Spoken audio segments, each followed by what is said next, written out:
चिड़िया। हाँ, आपकी दोस्त टूनी चिड़िया आ गई है एक नई कहानी लेकर।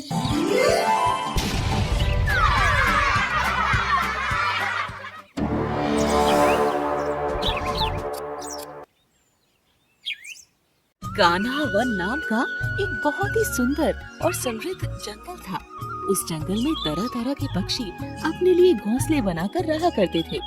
उन पक्षियों में कुछ धनवान पक्षी थे जिनका अच्छा खासा व्यापार था, तो कुछ गरीब पक्षी ऐसे भी थे जिनके कच्चे मकान थे और उनका 2 वक्त के भोजन का भी ठिकाना नहीं था।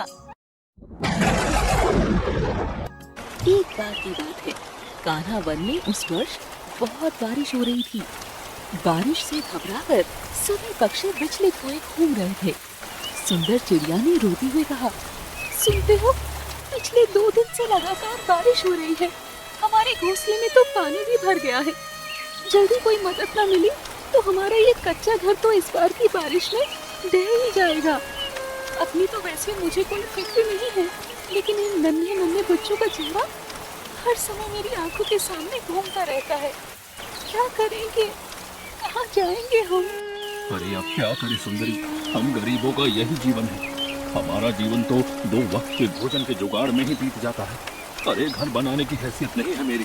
देखिए मनोज जी, आपने जीवन भर उस कालू कौवे के यहाँ नौकरी की है। आज मुसीबत में क्या वो हमारे काम नहीं आ सकता है? आप जाइए और जाकर उससे मदद मांगिए। अगर वो बारिश रुकने तक हमें अपने घर में शरण दे दे तो हमारे बच्चे सुरक्षित रह सकेंगे। सुंदरी चिड़िया की बात सुनकर नन्ही चिड़ा कालू कौवा से मदद मांगने उसकी हवेली पर जाता है। वहाँ पर पहले से ही बहुत से पक्षी कालू कौवा से मदद मांगने आए हुए थे। हम बहुत मुसीबत में हैं कालू जी। मेरा घर तो जिस पेड़ पर था वो पूरा का पूरा पेड़ ही टूट कर गिर पड़ा है। मेरा टिंडों का बना घोंसला तो टुकड़े टुकड़े हो गया है। मेरे अंडे भी इस बाढ़ के पानी में बह गए हैं। भगवान के लिए हमारी मदद करो। आपका घर तो इतनी ऊंचाई पर बना है कि यहाँ बाढ़ का कोई भी असर नहीं दिखाई दे रहा। अरे हमारे जैसे गरीब पक्षियों को बस आपसे ही उम्मीद है, कृपया करके हमारी मदद करें। अरे मेरे घोंसले में भी पानी भर चुका है। आसमान से आफत बरस रही है। घर के अंदर पानी भर गया है। जंगल में दूर दूर तक पानी ही पानी दिखाई पड़ रहा है। और कई दिन से ना तो भोजन किया है, ना ही बच्चों को कुछ खिलाया है। हमने तो सारी उम्र आपके बगीचे में ही काम किया है। इस संकट की घड़ी में हम कहाँ जाएंगे? अब तो बस आप ही हमारी अंतिम उम्मीद है, नहीं तो हम में से कोई नहीं बचेगा। सभी गरीब पक्षियों की बात सुनकर सेठ कालू कौवा बहुत चिढ़ जाता है। अरे तो मैंने इस बारिश और बाढ़ को न्योता दिया है क्या? जो तुम लोग इतनी रात गए मेरे घर के सामने यूं धरना दिए बैठे हो? अरे मुझे और भी बहुत से काम है। जाओ तुम सब लोग अपने अपने घर जाओ। आपके पास रुपया, पैसा, पक्का घर, बगीचे सब कुछ है। आखिर आपका क्या बिगड़ जाएगा अगर आप हम गरीब पक्षियों को 1-2 दिन के लिए आसरा दे देंगे? अगर आप मना कर देंगे तो हमारे हंसते खेलते परिवार बर्बाद हो जाएंगे। सभी पक्षी कालू कौवा के सामने बहुत रोते गिड़गिड़ाते हैं, लेकिन कालू कौवा के ऊपर कोई असर नहीं होता। वो अपना महलनुमा घर का दरवाजा बंद करके अंदर चला जाता है। सभी पक्षी रोते हुए अपने अपने घोंसलों की ओर लौटने लगते हैं। उसी रात को भयंकर तूफान आता है जिसमें पूरा जंगल बाढ़ में डूब जाता है। सभी गरीब पक्षियों के घोंसले टूटकर बाढ़ के पानी में बह जाते हैं। छोटे छोटे बच्चे, अंडे और न जाने कितने ही पक्षी उस बाढ़ के पानी में डूबकर अपना जीवन खो देते हैं। लेकिन पक्के घरों में रहने वाले पक्षियों को उन बाढ़ से मरने वाले पक्षियों से कोई सहानुभूति नहीं होती है। यूं ही कुछ दिन बीत जाते हैं। एक दिन कालू कौवा अपने आलीशान घर में सो रहा होता है। सोते हुए अचानक ही वो जोर जोर से चिल्लाने लगता है, अरे बचाओ, बचाओ, मेरा दम घुट रहा है, कोई मुझे बचाओ। कालू कौवा को लगता है जैसे वो पानी में डूब रहा हो। कालू कौवा की चीखने की आवाज़ें सुनकर उसकी पत्नी भूरी कौवी दौड़ती हुई वहाँ आ जाती है। अरे क्या हुआ आपको? उठिए, उठिए ना। आखिर यहाँ बिस्तर पर इतना पानी कहाँ से आ गया? आप चिल्ला क्यों रहे हैं? भूरी कौवे के कालू कौवा को जोर जोर से हिलाने पर कालू कौवा जाग जाता है। अरे भूरी, मैं बच गया। अरे मैं बच गया भूरी। लेकिन आपको हुआ क्या था? क्या बात है, बताइए ना। ये आपके चारों तरफ पानी कैसे आ गया? अरे क्या बताऊं भूरी, आज तो मुझे लगा कि मैं भगवान को प्यारा हो जाऊंगा। अरे मैं डूब रहा था, मेरे बिस्तर के आसपास न जाने कहां से पानी ही पानी आ गया था। धीरे धीरे पूरे कमरे में पानी भर गया। अरे मैं चाहकर भी यहाँ से बाहर नहीं निकल पा रहा था। मेरा दम घुट रहा था भूरी। अरे एक पल तो ऐसा लगा जैसे सब कुछ खत्म हो गया। क्या बात कर रहे हैं कालू जी, यहाँ तो कोई पानी नहीं भरा है। आपने जरूर सपना देखा होगा। सपने को हकीकत समझकर बेकार ही घबरा रहे हैं आप। अगर ये एक सपना था तो मेरा पूरा शरीर पानी में भीगा हुआ कैसे है? ये देखो भूरी, मेरा पूरा बिस्तर भी पानी से भीगा हुआ है। कालू की बात सुनकर भूरी भी सोच में पड़ जाती है। 2 दिन बाद कालू कौवा का बेटा सुबह स्कूल जाने के लिए निकलता है। अरे आज तो बहुत गर्मी है, लगता है जैसे सारे पंख ही झुलस जाएंगे। काश कि आज मौसम सुहाना हो जाए तो मजा ही आ जाए।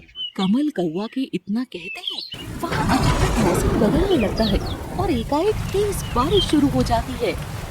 आहा, ये हुई ना बात, अब मैं आराम से स्कूल जा पाऊंगा। कमल कौवा स्कूल पहुँच जाता है, लेकिन पूरा विद्यालय उसे बिल्कुल खाली दिखाई देता है। ना तो अध्यापक पप्पू कबूतर वहाँ दिखाई देते हैं, ना ही उसके मित्र। कमल कौवा परेशान होकर अपनी कक्षा में पहुँच जाता है। तभी वहाँ खिड़की के रास्ते से पानी अंदर आना शुरू हो जाता है। कमल कौवा बाहर की ओर भागता है, लेकिन अचानक ही दरवाजा बंद हो जाता है। पापा, माँ, गुरुजी, अरे कोई है? मैं यहाँ फंस गया हूँ, कोई मेरी मदद करो। अरे इस कक्षा में इतना पानी कहाँ से आता जा रहा है? अरे बाहर बिजली कड़क रही है और अंदर इतना अंधेरा, मुझे बहुत डर लग रहा है। देखते ही देखते कक्षा में ऊंचाई तक पानी भर जाता है। कमल कौवा की चोंच तक पानी पहुंच जाता है और वो घबराकर वहीं गिर पड़ता है। कुछ देर बाद, बेटा कमल, आंखें खोलो। क्या हुआ बेटा? हे भगवान, मेरे बच्चे को ये क्या हो गया? माँ, आप यहाँ? लेकिन मैं तो स्कूल गया था माँ, मैं कहाँ हूँ? वो पानी। हाँ बेटा, तुम अपने स्कूल में ही बेहोश होकर गिर पड़े थे। तुम्हारे गुरुजी पप्पू कबूतर तुम्हें यहाँ लेकर आए हैं। क्या हुआ था तुम्हें? मैं तो डूब गया था माँ, मेरे हर तरफ पानी ही पानी था, मैं बस मरने ही वाला था। इतना कहकर कमल कौवा जोर जोर से रोने लगता है। कमल कौवे को इस तरह घबराया देखकर उसकी माँ भूरी भी रोने लगती है। शाम घिर आती है। दिन भर बाहर काम करने के बाद शाम को कालू कौवा भी अपने घर लौट आता है। खाना खाने के बाद वो अपनी पत्नी भूरी और बेटे कमल के साथ सोने चला जाता है। आधी रात के बाद अचानक उसके घर में बिजली चली जाती है। अरे ये घर में हर तरफ इतना अंधेरा क्यों है? ये आज बिजली को क्या हो गया है अचानक? तभी कालू को अपने कमरे में पानी के गिरने की आवाज सुनाई पड़ती है। अरे भूरी, जल्दी उठो, ये देखो हमारे घर में क्या हो रहा है, मुझे डर लग रहा है। अरे जल्दी उठो। अचानक उन्हें बाहर से बिजली की कड़कने की आवाजें सुनाई पड़ने लगती है। पापा, बिल्कुल ऐसा ही आज मेरे साथ स्कूल में हुआ था, मुझे बहुत डर लग रहा है पापा। हमारे कमरे में पानी कहाँ से आ रहा है? ये सब क्या हो रहा है? तभी कालू, भूरी और कमल को बाहर से किसी भूतिया पक्षी के हंसने की आवाज सुनाई पड़ती है। धीरे धीरे हंसी की आवाज तेज होती जाती है। अरे कौन है? कौन है वहाँ?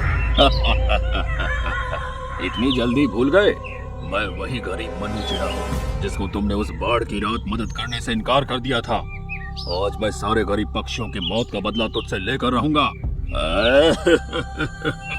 अरे मुझे माफ कर दो सुंदरी, मन्नू, तुम दोनों मुझे माफ कर दो।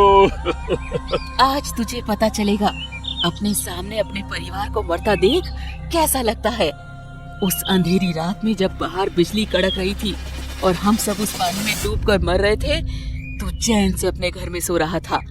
आज तू इस भूतिया बाढ़ में डूबकर मरेगा और हम यहाँ बैठकर तमाशा देखेंगे। कालू कौवा अपनी गलती के लिए बहुत माफी मांगता है, लेकिन वो भूतिया बाढ़ बढ़ती ही जाती है। धीरे धीरे पानी उनके कमरे को पूरी तरह से डुबो देता है। कालू के परिवार की चीखों को सुनने के लिए भूतिया पक्षी वहीं खड़े रहते हैं और अंत में उस बाढ़ में डूबकर कालू के पूरे परिवार की मौत हो जाती है। कालू की मौत के बाद सब कुछ सामान्य हो जाता है और भूतिया पक्षी अपनी मौत का बदला लेकर वहाँ से गायब हो जाते हैं।